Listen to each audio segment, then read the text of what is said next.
자, 오늘 대통령이 국무회의 모두 발언에서 이런 이야기를 했습니다. 국정의 최우선은 첫째도 민생, 둘째도 민생, 셋째도 민생입니다. 어려운 국민을 돕고 민생을 챙기는 것이 정부의 존재 이유입니다. 그런 측면에서 이번 총선을 통해서 나타난 민심을 겸허하게 받아들입니다. 더 낮은 자세와 유연한 태도로 보다 많이 소통하고 민심을 경청하겠습니다. 취임 후 지난 2년 동안 국민만 바라보며 국익을 위한 길을 걸어왔지만 국민의 기대에 미치지 못했습니다. 올바른 국정의 방향을 잡고 이를 실천하기 위해 최선을 다했어도 국민께서 체감하실 만큼의 변화를 만드는데 모자랐습니다. 큰 틀에서 국민을 위한 정책이라 해도 세심한 영역에서 부족했습니다. 이렇게 이야기했고요. 무엇보다 어려운 서민의 삶을 훨씬 더 세밀하게 챙겨야 했습니다. 라는 이야기를 했는데 오늘 지원님도 보셨죠? 네, 다 봤습니다. 그리고 또 직접 듣기도 했고요. 또 문서를 뽑아갖고 네. 꼼꼼하게 더 읽어보기도 했고, 이게 기본적인 거는 이제 이게 국무회의 속상이라고 하는 그런 상황에서 이제 모두 발언을 한 거기 때문에 뭐 야당과의 관계를 어떻게 할 것인가 하는 부분은 국무회의 속상에서 발언하기에는 조금 적합지가 않았기 때문에 민생에 초점을 맞춰서 한 건데, 한다고는 했지만 민생을 보살피는 데 있어서 우리가 여러 가지로 많이 부족했다라는 것을 겸허하게 인정을 한 것이다. 겸허하게 인정을 한 것이다. 그리고 구체적인 사례를 많이 들었습니다. 네. 뭐 청년층부터 시작해갖고 주식시장에 접근하기도 어려운 그런 서민층이라든가, 그다음에 이제 부동산 시장 관련해서도 얘기를 했고요. 뭐 했습니다. 그런데 이제 여기에 대해서 이제 야당에서는 뭔가 그 국정 운영의 큰 방향은 옳았지만 나는 옳은 방향으로 최선을 다했지만 좀 부족했다. 이런 식의 변명이다 하면서 사실상 반성과 쇄신의 의지가 전혀 읽히지 않는다. 이런 식으로 저는 뭐 대통령의 이 모두 발언에 대해서 네. 야당은 그렇게 나올 것이다. 딱 보니까 뭐 벌써 견적이 나오더라고요. 네. 아니나 다를까 이제 민주당과 조국당이 그렇게 나왔습니다만, 근데 이거보다도 이제 방금 전에 네. 대통령실 이제 고위 관계자가 기자들에게 이제 백브리핑 한 게 있습니다. 네. 그런데 오늘 윤석열 대통령이 비공개 국무회의하고 참모회의 비공개 파트에서 뭐라고 얘기했느냐. 국민 뜻을 잘 살피고 받들지 못해 죄송하다. 그러면서 회초리 비유도 이렇게 들었답니다. 어머니한테 회초리 맞으면서 아프니까 손 모아 빌면서 용서를 구할 수 있겠지만 한편으로는 맞으면서 뭘 잘못했고 어떻게 할지 반성한다. 결국 국민을 위한 정치를 얼마나 어떻게 잘하는지 우리가 생각해야 할 점이다. 국민을 위해서라면 뭐든 하겠다. 국민을 위해 못할 게 뭐가 있느냐. 저부터 잘못했고 앞으로 대통령인 저부터 더 많이 잘 해 나가겠다. 이렇게 얘기를 했어요. 네. 그래서 기자들이 그럼 이재명 대표와의 만남도 가능하다는 얘기냐. 이렇게 되물었는데 대통령실 고위 관계자가 국민을 위해 못할 게 뭐가 있느냐. 못할 게 뭐가 있느냐. 이렇게 분명히 얘기하지 않았느냐. 이재명과의 만남은 그 안에 충분히 포함될 수가 있다. 다만 이제 21대 국회가 마무리가 되고 22대 국회가 이제 5월 31일 날 개원을 하기 때문에 이재명과의 만남은 약간의 물리적 시간이 필요할 수는 있겠다. 그래가지고요. 이걸 이렇게 봐야 될 것 같아요. 그러니까 오늘 이게 세트 메뉴로 준비가 된 것 같습니다. 네. 국무회의에서의 모두 발언과 이 비공개 파트에서의 이 발언, 네. 이게 1부, 2부 해갖고 1부, 2부를 다 종합해서 봐야지만 이 총선 결과, 이 민의를 대통령이 어떤 식으로 인식하고 받아들이는가를 정확하게 읽을 수 있을 것 같다는 말씀드립니다. 참 제가 좀 아쉬운 부분이 좀 전에 우리 지원님이 이제 비공개 파트에서 한 이야기들 있지 않습니까? 참 이게 저는 가슴에 와닿더라고요. 그렇죠. 그러니까 이 이야기를 좀 국민들에게 직접 하셨으면 어떨까라는 참 이 아쉬움이 굉장히 많이 남습니다. 이게 바로 이런 부분입니다. 이게 참 대통령의 어떤 솔직한 부분을 좀 표현할 수 있는 건데 어머니한테 회초리를 맞으면서 아프니까 손 모아 빌면서 용서를 구할 수 있겠지만 한편으로 맞으면서 뭘 잘못했고 어떻게 반성할지 반성한다. 결국 국민을 위한 정치를 얼마나 어떻게 잘하는지 우리가 생각해야 될 점이다. 국민을 위해서는 뭐든 하겠다. 근데 이야기를 참 대통령이 직접 이 아까 담화 내용에서 이게 담화 내용이 보면 조금 몸이 건조한 측면이 있거든요. 그러니까 여기에서 좀 이야기를 했더라면 아마 많은 국민들께서 참 공감이 갔을 텐데 이게 또 이제 관계자의 어떤 이야기로 전해지니까 이게 좀 이 감동이 조금 그런 측면도 있습니다.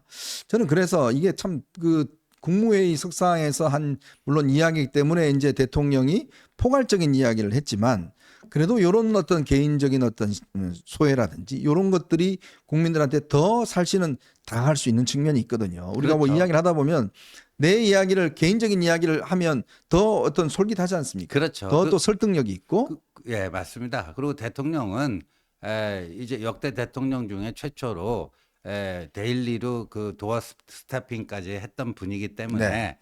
오늘 이제 총선 민의를 본인이 어떻게 이제 받아들이는가, 어떻게 인식을 했는지 육성으로 좀 얘기했으면 하는 네. 아쉬움이 좀 남습니다. 네. 남는데 그리고 이제 국무회의 모두 발언은 주로 이제 그 경제 또는 민생 정책에만 좀 국한돼 있는 네. 이런 게 좀 있었어요. 그래서 약간 그런 점에서 아쉬움이 있었는데 이렇게 비공개 회의 때의 그 진솔한 표현들이 이제 공개되니까 아 그래도 좀 균형은 잡혀간다 하는 느낌이 드는데 근데 이걸로 뭐 충분하다 이렇게 또 생각하면 안 됩니다. 그렇죠. 그래서 5월 다음 달 10일에 이제 대통령께서 취임한 지 이제 3년 네. 3년 차가 되는 거 아닙니까? 네, 세 그렇죠. 번째. 그래서 그때는 정식으로 기자회견을 해서 지난 2년간에 대해서 어떻게 또 하는지 또 저 총선 결과 어떻게 받아들이고 어떤 식으로 또 앞으로 국정 운영을 하려고 하는지 그다음에 이제 저희 어벤져스에서도 누차 얘기했지만 국정 운영의 큰 방향은 대체적으로 옳았으나 그걸 해 나가는 그 방식 세부적인 방식 또 스타일에서는 여러 가지로 좀 개선해야 될 점들이 있지 않겠느냐 했는데 아니 국민을 위해서 못할 게 뭐 있냐 이렇게 얘기했으면 그런 거 뭐 구체적인 운영 방식이라든가 스타일이라든가 얼마든지 바꿀 수 있다라는 그 강력한 의지를 천명한 거라고 봐야 되지 않겠습니까? 그러니까 이제 제가 보면 사실 이제 역대 대통령을 제가 많이 취재를 해왔잖아요. 그 중에서 사실 윤석열 대통령을 직접 만나서 이야기 들으면 굉장히 설득력이 있는 분이에요. 아, 그럼요. 그리고 말도 굉장히 조리 있게 잘하시는 네. 분이에요. 그러니까 지금 문재인 뭐 이런 분들이 사실 최악이었습니다. 네. 그러니까 이 말 자체가 이제 이게 준비되지 않는 거는 말을 잘 못해요. 그러다 또 말을 하면 또 사고가 나요. 그러니까 그리고 또 말이 굉장히 과격합니다. 네. 그 보기와는 다르게 그런 것들이 있었는데 저는 윤 대통령의 이야기를 들으면 상대방을 쏙 이렇게 빠져들 만큼 자기 논리도 확신하고 또 재밌게 이야기하기도 하고 그렇죠. 저는 그게 윤 대통령의 굉장한 중요한 강점이라고 보거든요. 아, 그럼요. 그러니까 국민들이 윤 대통령의 만약에 저는 기자회견을 한번 직접 들어봤으면 저는 국민들이 고개를 끄덕일 국민들이 굉장히 많다고 생각이 들어요. 네. 그러니까 뭐냐면 특히 이 자연스럽게 이 이야기를 하는 것이 윤 대통령이 굉장히 좀 뛰어난 장점인데 그 장점이 지금 발휘되지 못하는 게 저는 굉장히 개인적으로 너무 안타깝습니다. 그러니까 물론 뭐 대통령 입장에서 기자회견을 피하시는 이유도 있겠지만 그러나 기자회견이라는 게 조금 예를 들어서 오버하고 거칠고 조금 뭐 잘못될 수도 있지만 그러나 국민들은요 깔끔한 어떤 이 이야기보다는 조금 구수하고 그리고 조금 거칠고 이런 이야기에 더 감동을 받아요. 제가 아까 말씀드렸듯이 공식적으로 이렇게 준비된 이야기는 별 감동이 없습니다. 그런데 이렇게 기자들하고 뭐 물으면서 사실은 말이죠. 제가 참 그때 힘들었습니다. 뭐 그때 이런 걸 좀 했어야 되는데 참 그래도 제가 국민들께서 좀 죄송하고요. 이렇게 하면 국민들이 그냥 공감이 돼요. 서로 간에. 그렇죠. 예. 그러니까 저는 그래서 대통령께 좀 이제 이런 이야기를 드리고 싶은 게 이런 방송을 통해서 그 장점을 좀 활용하셔야 된다. 그렇죠. 그래야지만이 국민들이 야 우리 대통령 그래도 이 애국심 정말 하나는 저 최고고 그리고 이 방향이 옳다. 그러니까 우리가 좀 밀어줘야 되겠구나. 자 그러면 대통령도 어려움이 있을 거 아니겠습니까? 하다 보면 참 이런 어려움도 있고 말도 잘 이해 안 듣고 뭐 그다음에 공무원들 잘 안 움직이고 뭐 그런 거 이해하시면 돼요. 그렇죠. 그런 것들이 국민들이 느끼기에 공감대와 소통이 되는 것인데 그거가 뭔가 그 좀 문제가 있다고 안 해버리면 이게 국민들 입장에서는 섭섭합니다, 솔직히. 그렇죠. 여러분도 그러신 거 느끼잖아요. 이게 우리 댓글에 많이 올려주시는데 왜 우리 대통령은 그 장점을 왜 활용하지 못할까? 왜 우리들이 섭섭하게 느낄까? 왜 그렇잖아요. 사람도 친한 사람은 자주 연락하면 괜찮은데 연락 없고 뭐 말도 안 하고 이러면 좀 섭섭해요. 그렇죠. 내가 저 사람 좋아하는데 왜 나한테 전화도 안 하지? 왜 나한테 말도 안 하지? 이러면 굉장히 섭섭하거든요. 맞습니다. 그래서 그 진솔하고 담백한 그런 인간미라고 할까요? 이런 것들이 충분히 있어요. 저는 뭐 윤석열 대통령의 그 우리 잘 인간적 아시잖아요, 배려, 우리 지호님. 너무 많이 그 바로 옆에서 많이 봐왔기 때문에 굉장히 그런 인간미가 있으신데 너무 좀 최근에 이렇게 좀 경직된 어떤 그런 모습만 좀 국민들에게 노출된 게 아닌가 네. 하는 그 아쉬움이 있고요. 그리고 요번 그 총선 결과에 대한 그 분석, 네. 우리 여당 참패에 대한 분석, 여기에 대해서 오늘 송호근 교수 그 중앙일보 칼럼이 네. 조금 우리가 눈여겨봐야 될 대목이 있습니다. 이 송호근 교수가 이렇게 썼어요. 필자는 야당이 외친 민생 파탄이나 경제 파탄을 믿지 않는다. 네. 적어도 문 정권보다는 나았다. 네. 이게 윤석열 정부의 지난 2년의 경제 성과가 문 정부보다는 나았다. 네. 야당이 경제를 이념의 늪에 빠뜨렸다는 사실을 유권자들은 잊지 않았다. 그런데 왜 심판론이 먹혔는가 하면서요. 거기에 대한 진단을 이렇게 하고 있습니다. 네. 대통령의 꼼짝 못하는 여당, 율사로 무장한 권력 집단, 야당 정치인들에 대한 증오와 적개심, 8차례 특검법 거부, 내부 경쟁자들을 내치는 속 좁은 행보에 유권자들은 마음의 문을 닫았다.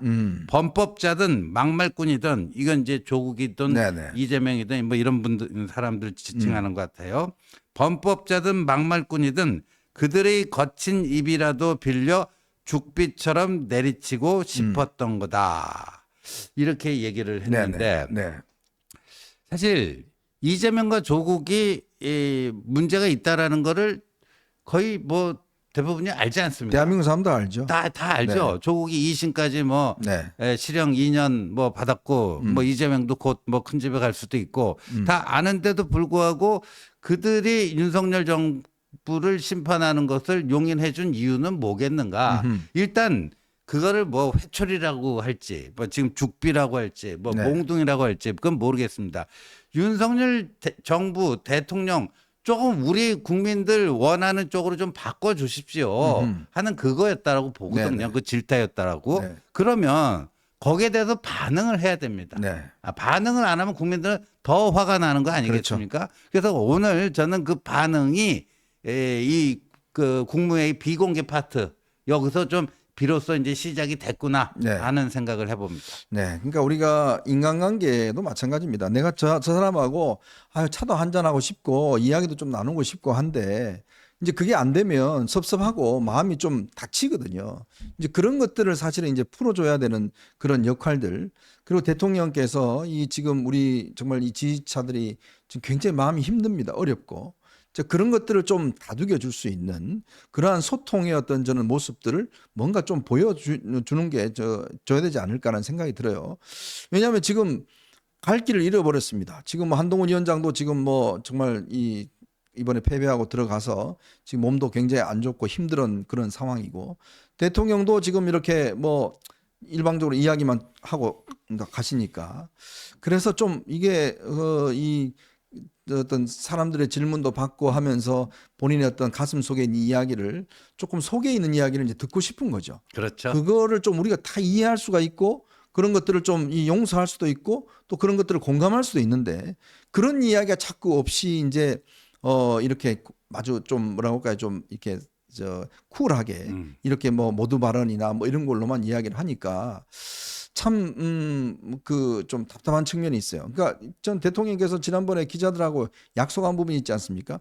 김치찌개 끓여서 그 한번 하자 모임하자 뭐 그런 거 하면서 좀 편하게 그럼요. 그렇게 좀 이야기를 그렇게 하고 하면 그걸 우리 국민들이 또 대신 이렇게 전해 듣지 않습니까? 그럼요. 그러면 마치 우리 국민들이 대통령하고 김치찌개 먹는 것처럼 뭐 하면서 이렇게 이야기를 나눈 것처럼 그렇게 하면 다 이게 녹여줄 수 있는 이야기거든요. 그렇죠. 저는 그래서 지금 물론 뭐 지금 참모들이 지금 교체되고 하는 그 국면이라서 굉장히 어려움들이 많고 여러 가지 고민인 게 있을 겁니다. 그러니까 우리가 항상 그랬지 않습니까? 국민만 보고 가겠다라고 하는 거는 결국 국민들과 직접적으로 이야기를 해야 되는데 국민하고 뭐 어디 나가서 이야기를 할 수는 없잖아요. 그건 결국 언론이라는 걸 통해서 매체를 통해서 국민과 대화를 해야 되니까 이제 그런 것들이 좀 저는 자주 있어야 될 것이다. 그리고 이제 오늘 또 뭐 민생 토론회 이야기를 하시는데 이게요 좀 냉정하게 이야기를 하면 사실은요 이게 법이 통과 안 되면 이게 안 되는 게 너무 많습니다. 그렇죠. 지금 금투세법 폐지라든지 뭐 부동산 투기나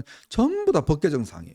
그래서 이제 과거에도 이제 여야 그 협치라는 게 뭐 말은 뭐 거창해서 협치 이러는데 사실상 이제 기브 앤 테이크 같은 것도 좀 해야 되는 거거든요. 그렇죠. 그러니까 이제 민주당이 원하는 것들 이런 것들을 그래도 그 민주당의 법안이지만 뭐 괜찮을 것 같다 이런 것들이 좀 있지 않겠습니까? 그래서 정말 그 금투세라든가 우리가 지금 입법과 예산을 저들이 뭐 90석 가까이 갖고 있기 때문에 저들의 도움 없이는 뭐 독자적인 희분을 할 수 있는 게 없습니다. 그렇죠. 그렇게 되면 이제 이게 마비가 될 수가 있어요. 그러니까 이게 메아리 없는 공허한 외침으로 끝날 수가 있거든요. 그래서는 안 되기 때문에 이제 그런 거래를 기브 앤 테이크를 현실적으로 할 수밖에 없는 그런 상황이다. 뭐 여러분도 다 공감하시겠지만 솔직히 정치는 현실 아닙니까? 우리가 아무리 그게 옳다 하더라도 그 고집해 봐야 뭐 투사나 뭐 이런 사람들은 뭐 박수 받겠죠. 그렇게 뭐 광화문 나가서 뭐 열심히 뭐 주장하는 분들 뭐 그때는 박수 받겠죠. 근데 정치는 현실이고 뭔가 성과물을 내야 되잖아요. 만들어내야 되잖아요. 그러려면은 결국 뭐겠습니까? 뭔가 제도화 시켜야 하는 게 그런 중요한 거거든. 내가 아무리 주장이 옳아도 아무리 내가 외치고 그거 하면 야 너네는 왜 선명성이 없어 막 욕하지만 그러나 정치의 영역은 또 그게 아니지 않습니까? 그러면 그걸 만들기 위해서는 어쨌든 간에 진짜 이번에 2,000명 우리가 뭐 의사 늘린다고 그러는데 지금 27년 동안요 한 명도 못 늘렸습니다. 근데 만약에 한 명이라도 늘리면 개혁을 한 거예요. 그렇죠. 그렇게 생각하시면 됩니다. 아니 뭐 한 명밖에 못 늘려서 하는데 왜 27년 동안 그 많은 정권이 어디서 한 명도 못 늘렸겠습니까? 그런데 한 명이라도 늘리면 그거는 한 발 나아간 거거든요. 그렇게 판단해야지 2,000명 아니면 아무것도 안 돼. 아니야. 라는 건 아닙니다. 그렇죠. 2,000명이라는 숫자에 뭐 거의 집착할 필요는 없습니다. 그러니까 의료 개혁에 물꼬를 트고 사실상 불가역적인 변화를 만들어내고 그래서 의료 개혁의 산파 역할을 한 대통령으로 기록이 되면 그걸로 충분합니다. 첫 해에 2,000명을 꼭 뭐 증원해냈다 안 했다. 그거는 여러 가지 것 중에 한 꼭지에 불과합니다. 네. 아까 이제 우리 뭐 구독자분들도 뭐 쇼를 좀 하셔라 이런 얘기하는데 사실은요. 솔직히 저는 정치는 거의 대부분이 쇼라고 봅니다. 즉 쇼라는 게 뭐냐 나쁜 게 아니죠. 여러분들 뭐 저 미스터 트롯 보고 하시잖아요. 그거 다 쇼잖아요. 근데 그 뭡니까? 그런 쇼를 보면서 위안을 얻지 않습니까? 눈물도 흘리고 위안도 얻고 국민들 입장에서는 그러니까 마찬가지 정치라는 것도 국민들에게 뭔가 위안도 주고 카타르시스도 주고 그러려면 뭡니까? 조금 쇼적인 요소가 필요하거든요. 음악도 필요하고 뭐 조명도 필요하고 뭐 대통령의 어떤 뭐 좀 멋있게 나오는 것도 필요하고 거기서 뭐 눈물 흘리는 것도 필요하고 그래야 국민들이 그걸 보면서 뭔가 좀 카타르시스와 나의 또 만족도 느끼는 거거든요. 그러니까 쇼를 너무 부정적으로 보시면 안 된다는 거예요. 맞습니다. 그러니까 윤 대통령께서 사실은 쇼를 싫어하십니다. 근데 그 진심을 알아주려면 시간이 많이 걸립니다. 근데 우리 국민들 5천만 명이 어떻게 그 진심을 알아주기가 기다리겠습니까? 그런 걸 좀 이렇게 만들어서 하는 거. 그게 정반대 이미지가 아니잖아요. 정반대 그렇죠. 이미지가 아니라 내가 가지고 있는 진심을 조금 더 국민들이 접근하기 쉽게끔 만들어내는 거거든요. 그렇죠. 그거는 쇼는 아닙니다. 네, 좋은 의미의 쇼는 해야 됩니다. 그러니까 거짓말하는 쇼는 우리가 지양해야 되지만요. 뭔가 본인의 그거를 좀 더 신속하고 화끈하게 전달하기 위한 그런 쇼, 좋은 의미의 쇼는 우리의 권장사항이죠, 정치인들에게. 네. 그러니까 오늘 뭐 대통령의 이제 담화를 계기로 해서 대통령이 이제 뭐 비공식 자리에서 이런저런 이야기를 하셨다는데 조금 더 저는 적극적으로 국민들에게 대통령의 진심, 정말 우리 대통령 윤석열 대통령은요 애국심이 대단한 분입니다. 진짜 본인이 뭐하러 여기 나왔겠습니까? 오로지 국민이 불러서 나온 분 아니겠습니까? 그런 진정성을 국민들이 조금만 아신다면 저는 좀 화가 풀리시지 않겠는가. 그러기 위해서는 국민과 소통을 해야 됩니다. 그 소통이라는 게 몇 명 모아놓고 대화하는 게 아니라 좀 더 국민들에게 정말 속에 있는 이야기들을 좀 하시면서 국민들과 소통을 이어갈 때 국민들 마음도 조금 누그러지고 대통령에 또 한 번 힘을 주지 않겠는가, 그런 이야기를 좀 간곡히 좀 드리고 싶습니다.